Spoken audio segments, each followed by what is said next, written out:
Nagulat at nagkagulo nang makita nila ito kay Beyonce.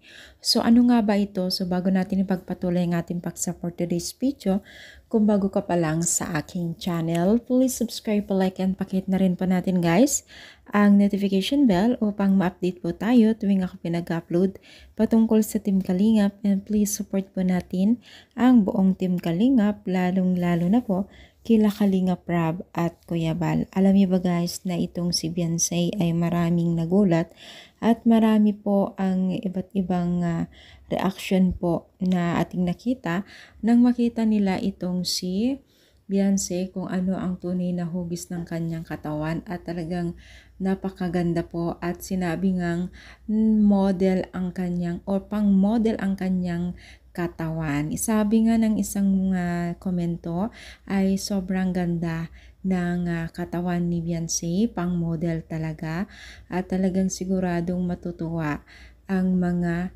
taga-supporters ni Edo at Beyonce ka nga, no? So totoo naman talaga, at kita naman natin sa larawan na ito na talagang si Beyonce ay best talaga para sa muse, pageant, no? Although itong si Beyonce ay sumasali naman sa mga ganito. So talagang legit na maganda talaga ang katawan ni Beyonce.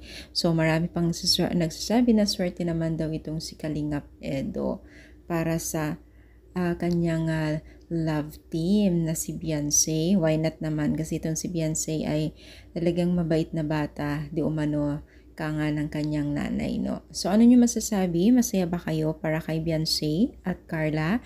I-comment down, palike po ang ating video. Thank you so much. More power and God bless.